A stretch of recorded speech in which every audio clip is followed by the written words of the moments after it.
सच के साथ। नमस्कार, सिटी वाराणसी लाइव में आप सभी का स्वागत है। मैं हूं अमित मिश्रा। ये देखते हैं आज की ताजा खबरें। कांग्रेस के प्रदेश अध्यक्ष अजय राय ने पीएम मोदी को लिया आड़े हाथ। कहा, देश के सैनिकों की वीरता पर तिरंगा यात्रा निकालकर पीएम मोदी सेक रहे राजनीतिक रोटियां। अनिश्चितकालीन धरना प्रदर्शन कर रहे विद्यापीठ में छात्रों के समर्थन में आगे आए सपा एमएल से आशुतोष सिन्हा। अखंड सुहाग के लिए विवाहित महिलाओं ने सोमवती अमावस्या पर रखा वट सावित्री व्रत। विधि विधान से बरगद व पीपल के वृक्ष का पूजन अर्चन कर लगाया 108 फेरी। और महारानी अहिल्याबाई के व्यक्तित्व व कृतित्व पर आधारित प्रदर्शनी का हुआ शुभारंभ। और अब समाचार विस्तार से। सोमवती अमावस्या पर पीपल एवं बरगद के वृक्ष का पूजन अर्चन कर सुहागिन महिलाओं ने अपने पति के दीर्घायु होने की कामना की। सोमवती अमावस्या पर सुहागिन महिलाओं ने पीपल एवं बरगद के वृक्ष का पूजन अर्चन कर अपने पति के दीर्घायु होने की कामना की। इस अवसर पर सोमवार को पूर्वाह्न के बाद से महिलाएं स्नान करने के बाद पूजन का सामान लेकर पीपल वृक्ष का पूजन करने पहुंचने लगी। साथ ही व्रती महिलाओं ने पीपल वृक्ष की गंगा जल फूल प्रसाद अर्पित कर सौभाग्यवती एवं धन धान्य की मन्नत मांगी। पूजन के दौरान सुहागिन महिलाओं ने पीपल पेड़ की 108 बार परिक्रमा करते हुए प्रत्येक परिक्रमा के दौरान कच्चे धागे, प्रसाद, तिल, जौ, सिंदूर एवं फूल डालते हुए पूजन किया। मेरघाट स्थित धर्मकूप पर कंचनवट व सावित्री के संयुक्त मंदिर पर सुहागिन महिलाओं की भारी भीड़ देखी गई। इस संदर्भ में वट सावित्री माता मंदिर के प्रधान पुरोहित पंडित कन्हैया लाल त्रिपाठी ने बताया कि यहां आज के दिन पूजा करने से विशेष फल की प्राप्ति होती है। वट सावित्री व्रत हिंदू धर्म में विशेष महत्व रखता है, खासकर विवाहित महिलाओं के लिए। यह व्रत ज्येष्ठ माह की अमावस्या को किया जाता है। हालांकि उत्तर भारत की महिलाएं इसे एक दिन पहले करती हैं, जबकि महाराष्ट्र, गुजरात और दक्षिण भारत की महिलाएं इसे उत्तर भारतीयों से 15 दिन बाद करती हैं। इस दिन विशेष रूप से बरगद के पेड़ की पूजा करना अनिवार्य होता है, क्योंकि धार्मिक मान्यता के अनुसार ब्रह्मा, विष्णु और महेश बरगद के पेड़ में निवास करते हैं। उन्होंने आगे बताया कि वैदिक कैलेंडर के अनुसार 2025 में ज्येष्ठ माह की अमावस्या 26 मई को दिन 11:02 से यह शुरू होगा और 27 मई को सुबह 8:31 पर समाप्त होगा। इसलिए वट सावित्री व्रत 26 मई सोमवार को ही मनाया जा रहा है। परिवार के लिए, हस्बैंड जी के लिए करते, अपने सुख शांति के लिए, और देश में सब सुख शांति रहे, परिवार सबका बना रहे। हम लोग इसी से साल भर से जोते इंतजार करते हैं इस समय पर कि हम लोग पूजा करें, अपने पति देव जी का लंबी आयु मांगे, अपने बच्चों के, अपने घर परिवार में सुख शांति हो, हमारे जितने भाई बंधु उन लोग की भी सुख शांति मिले, सब लोग अच्छे रहे। परस पर प्रीति चलहि स्वधर्म निरत श्रुति नीति। जैसे बरगद के पेड़ में जो सूता जो लपेटते हैं, जैसे 108 गो जग मंडप को जग में जाने का फल 108 बार जैसे फेरी लगाते हैं तो जग में जाने का फल प्राप्ति होता है। उसी तरह बरगद के पेड़ में जो 108 या 111 फेरी देते हैं उतना फल की प्राप्ति होते है। आज वट सावित्री सुहागिनों का प्रमुख व्रत पर्व वट सावित्री व्रत पूजन है। दशाश्वमेध के धर्मकूप मोहल्ले में स्थित वट सावित्री माता का मंदिर है, जो कंचन वट वृक्ष के नीचे स्थापित है। यहाँ पर दूर दराज से महिलाएं आती हैं और अपने पति की दीर्घायु की कामना को लेकर के माता सावित्री की पूजा करती हैं, वट वृक्ष की पूजा करती हैं, मौली बांध करके फेरे लेती हैं, माता को 16 श्रृंगार के सामान, वस्त्र, फल फूल चढ़ा करके कथा सुन करके अपने व्रत का पालन करती हैं। यूपी कांग्रेस अध्यक्ष अजय राय ने मोदी सरकार के नीतियों की जमकर आलोचना की। यूपी कांग्रेस अध्यक्ष अजय राय ने प्रधानमंत्री नरेंद्र मोदी और उनकी सरकार की नीतियों पर जमकर निशाना साधा। कहा कि जो नरेंद्र मोदी अपनी पत्नी यशोदाबेन के सिंदूर की हिफाजत नहीं कर पाए, वह ऑपरेशन सिंदूर की बात कर रहे हैं। उनके मुंह से ऐसी बातें शोभा नहीं देती। सोमवार को मैदान स्थित पार्टी के कैंप कार्यालय में बुलाई गई प्रेस वार्ता में उन्होंने बताया कि नरेंद्र दामोदर दास मोदी गुजरात के मुख्यमंत्री रहे, लेकिन किसी ने नहीं जाना कि उनकी पत्नी का नाम क्या है और वह कौन है। जब बनारस में लोकसभा का वर्ष 2014 में चुनाव लड़ने आए तो उन्होंने पत्नी के नाम वाले कॉलम में यशोदाबेन का नाम भरना पड़ा। प्रधानमंत्री बनने के बाद आज भी यशोदाबेन उनके साथ कहीं नहीं दिखी। वह ऑपरेशन सिंदूर की बात करे तो कोई भरोसा करेगा। उन्होंने कहा कि तिरंगा यात्रा के लिए पूरी सरकारी मशीनरी का जमकर उपयोग हो रहा है। यहाँ तक कि भीड़ दिखाने के लिए शिक्षण संस्थानों को भी नहीं छोड़ा जा रहा है। उन्होंने कहा कि सरकारी कर्मचारियों को भी यात्रा में शामिल कर डीजे बजाया जा रहा है। आज तक पहलगाम हमले में मारे गए लोगों के परिजनों, भारत पाक के बीच एयर स्ट्राइक फायरिंग में शहीद जवानों के परिवार से भी मोदी नहीं मिले, उनको सम्मान नहीं दिया। आज उन्हीं शहीदों की बहादुरी की गाथा गाकर यात्रा निकाली जा रही है। ऐसे लोगों के मुंह से ऑपरेशन सिंदूर की बात शोभा नहीं देती। पत्रकार वार्ता शुरू में देश की रक्षा के लिए प्राणों की आहुति देने वाले शहीद जवानों के लिए 2 मिनट का मौन रखकर श्रद्धांजलि अर्पित किया गया। इसके बाद प्रदेश अध्यक्ष ने कहा कि देश की संप्रभुता और देशवासियों के स्वाभिमान की रक्षा, अपने कर्तव्यों का पालन करते हुए शहादत देने वाले भारत माता के सभी वीर सपूतों को कोटि कोटि नमन। यह देश सदैव उनका ऋणी रहेगा। सबसे बड़ा प्रश्न यह है कि बहनों के माथे का सिंदूर उजाड़ने वाले आतंकवादी कब मारे जाएंगे? मोदी जी जवाब दीजिए और सिंदूर के नाम पर वोट मांगना बंद करिए। पहलगाम के आतंकी हमले के तुरंत बाद कांग्रेस ने राष्ट्रीय एकता का आह्वान करते हुए सर्वदलीय बैठक बुलाने की मांग की और सरकार के साथ कंधे से कंधा मिलाकर खड़ी हो गई। हमारे सैन्य बलों ने अपना पराक्रम दिखाया। इसके बावजूद मोदी सरकार बैठ गई और देश को अमेरिका के राष्ट्रपति डोनाल्ड ट्रंप की घोषणा से पता चला कि सीज फायर कर दिया गया है। सीज फायर से आज तक ट्रंप ने कई सार्वजनिक मंचों पर लगातार यह बयान दिया है कि व्यापार की धमकी देकर अमेरिका ने सीज फायर करवाया। उसके बयान में बार बार व्यापार और सौदे का जिक्र हुआ, लेकिन आज तक मोदी सरकार ने न ट्रंप के बयान का खंडन किया, न ट्रंप प्रशासन को कड़ा सार्वजनिक संदेश दिया। आखिर क्यों?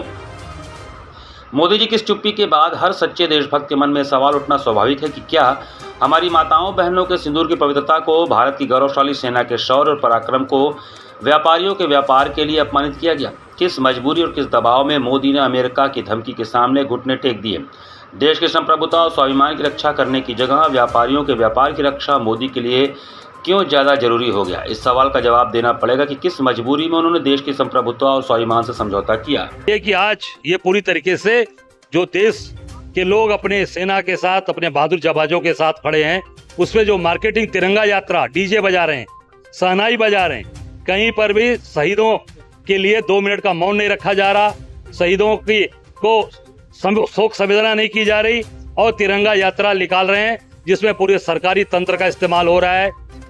पूरे आप यूनिवर्सिटीज में, विद्यापीठ और संपूर्णानंद में आप पूरे एक यूनिवर्सिटीज का राजनीतिकरण कर रहे हैं। पूरी तरीके से पूरा देश हैरान है कि जो आप ऑपरेशन सिंदूर करके जो आपने बड़ी बड़ी बात की थी कि भाई एक इनके, ये देखिए आघात किसको पहुंचेगा, ये आप देखिए, ये आघात मोदी जी को पहुंच रहा है कि जिसका मांग में सिंदूर भर के लाए उसकी रक्षा नहीं कर पा रहे हैं।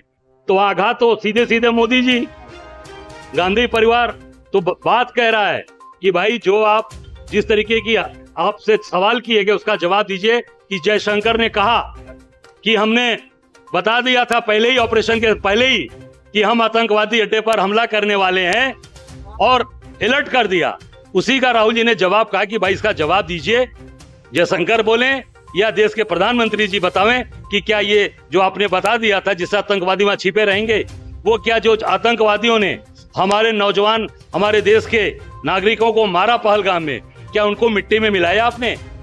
यही जानकारी राहुल जी ने कहा, इसकी जानकारी पूरा देश जानना चाहता है। बताइए। इस नाते केशव मौर्य जी भी परेशान है, उनको मिर्ची लगी है, और मोदी जी भी परेशान है, पूरे देश के भाजपा के लोग परेशान हैं। 3 सूत्री मांगों को लेकर महात्मा गांधी काशी विद्यापीठ के छात्रों के चल रहे अनिश्चितकालीन धरने में 14वें दिन सपा एमएलसी आशुतोष सिन्हा छात्रों से मिले।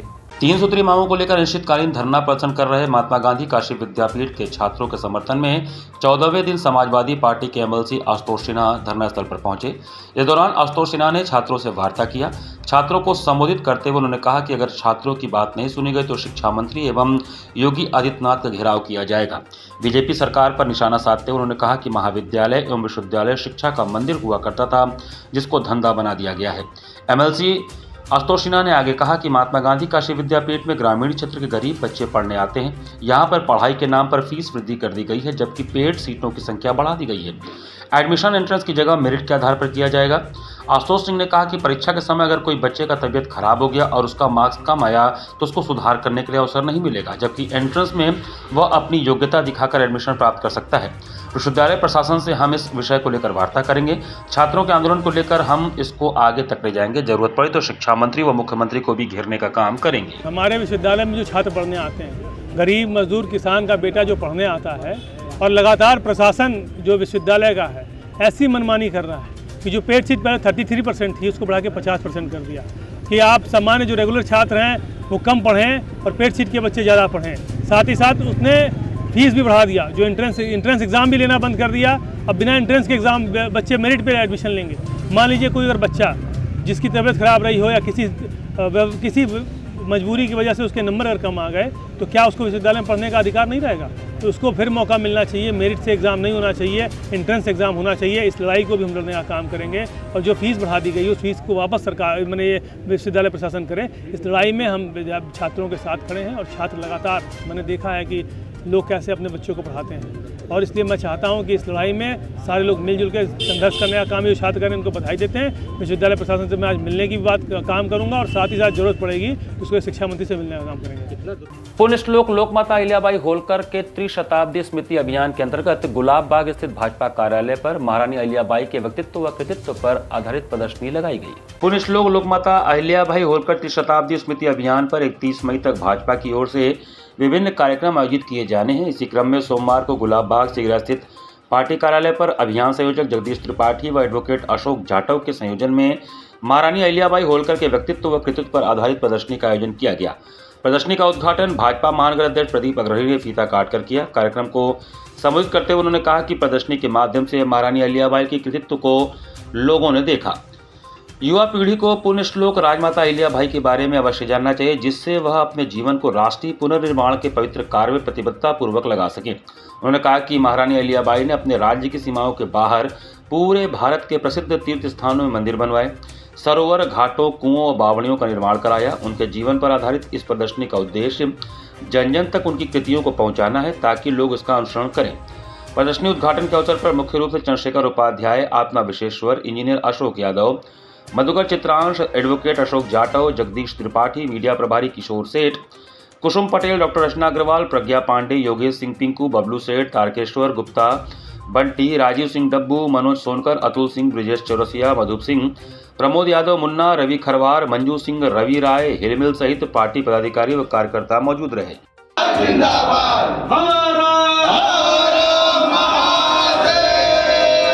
वर्ष सावित्री पूजन के अवसर पर नमामि गंगे के सदस्यों ने महिलाओं के साथ मिलकर राष्ट्रीय वृक्ष बरगद के संरक्षण व संवर्धन का संदेश दिया। राष्ट्रीय वृक्ष बरगद के संरक्षण व संवर्धन का संदेश देकर सोमवार को वट सावित्री पूजन के अवसर पर महिलाओं ने बरगद का पौधा लगाने तथा दूसरों को भी इसके लिए प्रेरित करने का संकल्प लिया। नमामि गंगे ने महर्षि वेद विज्ञान विद्यापीठ के वेद पाठी बटुकों सौभाग्यवती महिलाओं के साथ अखंड सौभाग्य के प्रतीक वट सावित्री के पावन अवसर पर काशी के पौराणिक सिद्धेश्वरी स्थित माता संकटा मंदिर में सैकड़ों वर्षों से विद्यमान वट वृक्ष की आरती उतारी। वायुमंडल में सर्वाधिक ऑक्सीजन उत्सर्जित करने वाले राष्ट्रीय वृक्ष बरगद के चारों ओर कलावा रक्षा सूत्र बांधकर महिलाओं ने जीवन की स्थिरता और पति की लंबी आयु कामना के साथ ही पर्यावरण संरक्षण का भी आह्वान किया। नमामि गंगे काशी क्षेत्र के संयोजक व नगर निगम के स्वच्छता ब्रांड एम्बेसडर राजेश शुक्ला ने लोगों को जागरूक करते हुए कहा कि भारत सरकार ने बरगद वृक्ष की पौराणिक, धार्मिक व वैज्ञानिक महत्ता को देखते हुए वर्ष 1950 में इसे राष्ट्रीय वृक्ष घोषित किया था। धार्मिक मान्यता अनुसार बड़ पेड़ के मूल में ब्रह्मा, तना में विष्णु और शीर्ष पर भगवान शिव का वास माना जाता है। गौतम बुद्ध ने वट वृक्ष के नीचे ही तपस्या की थी। आज के दौर में बरगद पेड़ों की पूजा ही नहीं अपितु संरक्षण संवर्धन भी जरूरी है। आयोजन में प्रमुख रूप से नमामि गंगे काशी क्षेत्र के संयोजक राजेश शुक्ला, महर्षि वेद विज्ञान विद्यापीठ के बटुक अंजू अग्रवाल, संगीता अग्रवाल, वंदना अग्रवाल, नीति अग्रवाल, प्रिया अग्रवाल, नेहा अग्रवाल, पंखुड़ी अग्रवाल, आकांक्षा अग्रवाल सहित श्रद्धालु उपस्थित रहे। इस वट वृक्ष में, बरगद के वृक्ष में ब्रह्मा, विष्णु, महेश जी का निवास है। जड़ में ब्रह्मा जी का निवास है, तने में श्री हरि भगवान विष्णु निवास करते हैं और बरगद के वृक्ष के शिखा पर बाबा भोले शिव शंकर हमारे बाबा विश्वनाथ निवास करते हैं। तो ऐसा वृक्ष जो सबको पर्यावरण संरक्षण के लिए आमंत्रित करता है।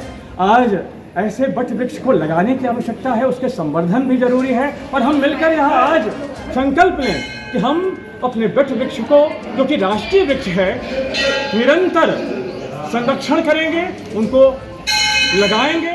यहाँ पर वक्त चला छोटे से ब्रेक का। बने रहिए सिटी वाराणसी लाइव के साथ। वाराणसी लाइव, सच के साथ।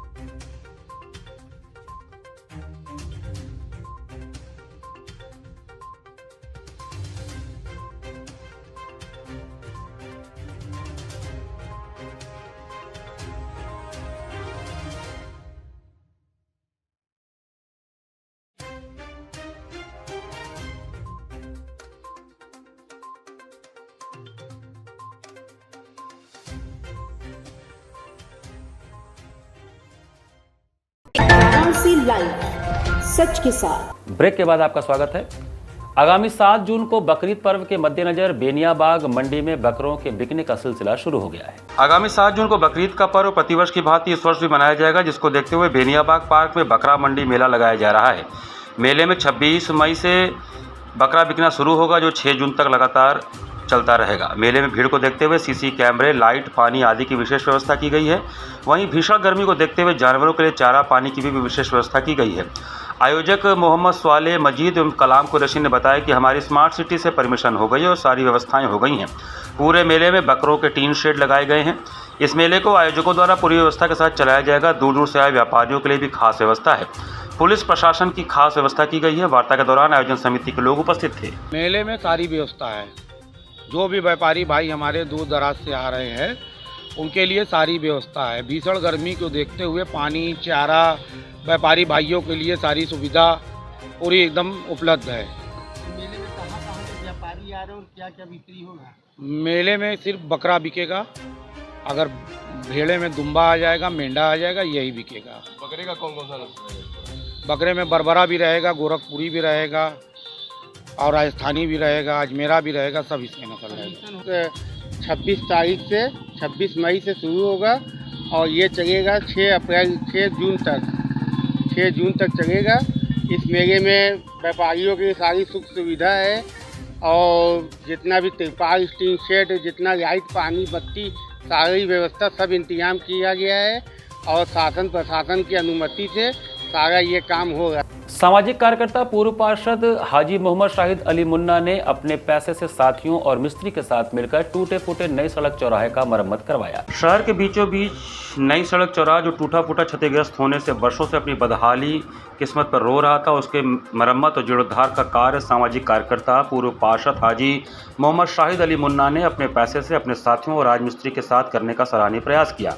चिलचिलाती हुई धूप में मोहम्मद शाहिद मुन्ना ने अपने साथियों और लेबर मिस्त्री के साथ पहुंचकर चौराहे की मरम्मत करने के लिए चौराहे पर हल्ला बोलकर मोर्चा संभाला और चौराहे की मरम्मत कराई।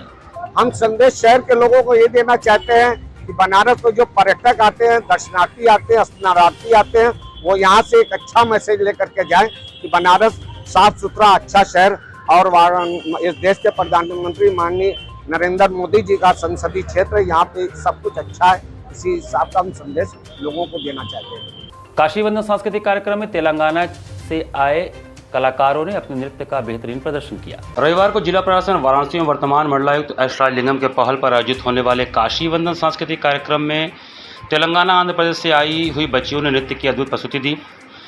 इन बच्चियों में अमूल्या, अनुज्ञा, पिंडा, यशस्विनी, ऋत्विक, जाशविद, अक्षिता और अशिता थे।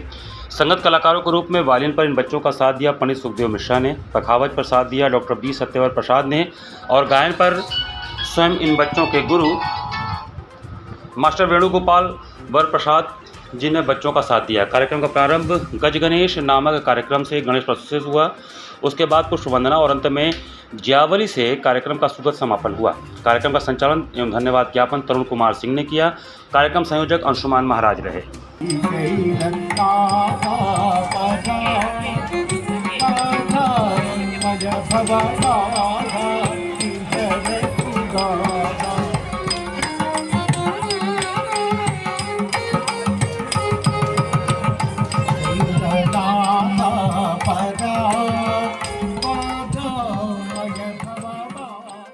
घाट संध्या कार्यक्रम में कोलकाता से पधारी सुब्रता भट्टाचार्य के भरतनाट्यम ने दर्शकों को आह्लादित कर दिया। काशी रस के रूप में काशी की संस्कृति के नवीन स्वरूप को जनसामान्य से अवगत कराने एवं आने वाली भावी पीढ़ी को संस्कारित करने के उद्देश्य से काशी रस कार्यक्रम की परिकल्पना की गई। जिला प्रशासन के अभिनव पहल पर रविवार को सुबह बनास के अंतर्गत काशी रस कार्यक्रम में कोलकाता से पधारे कलाकार सुब्रता भट्टाचार्य ने दक्षिण भारत के तमिल राज्य की प्रसिद्ध नृत्य विधा भरतनाट्यम नृत्य की प्रस्तुति का शुभारंभ गंगा स्तुति, निंदा स्तुति एवं समापन शिव स्तुति से किया। कलाकार ने पद, लय, ताल, अंग संचालन, बाकी चितवन एवं लास से भरे सौंदर्य के माध्यम से दर्शकों के हृदय को भाव विभोर किया। कलाकार को प्रमाण पत्र एवं आशीर्वचन गुरु प्रमिला चटर्जी एवं गुरु वसुंधरा शर्मा ने प्रदान किया। कार्यक्रम का संयोजन सुबह बनास के सचिव संस्थापक डॉक्टर रत्नेश वर्मा ने किया। कार्यक्रम का सफल संचालन सीमा केशरी ने किया। इस अवसर पर भारी संख्या में दर्शक गण उपस्थित रहे।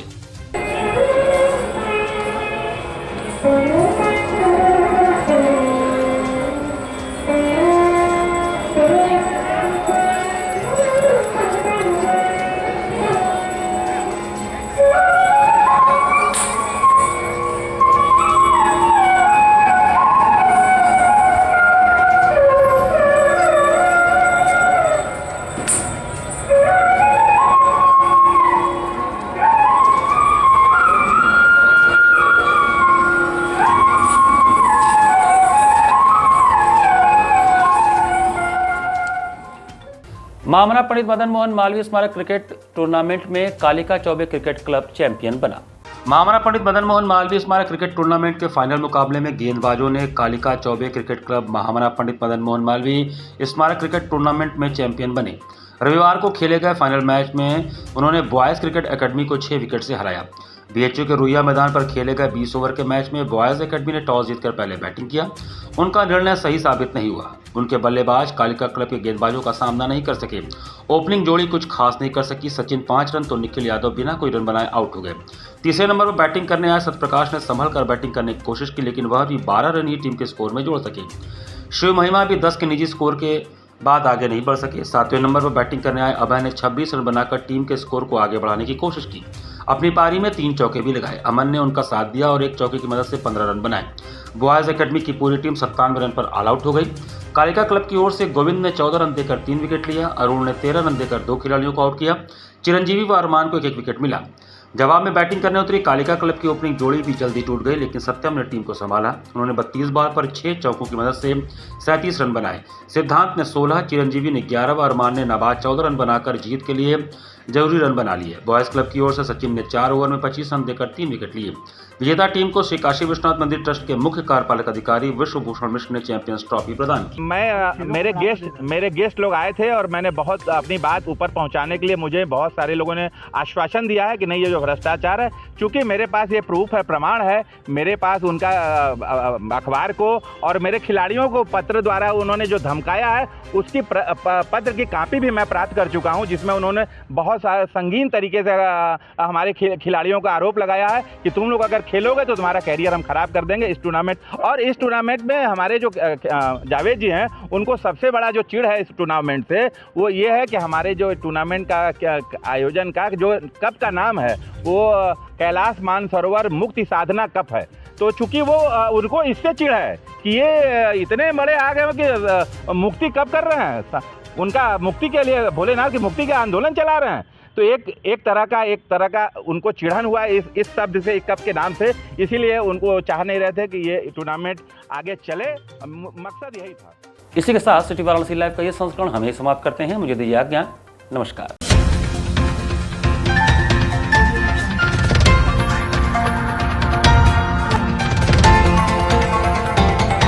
वाराणसी लाइव, सच के साथ।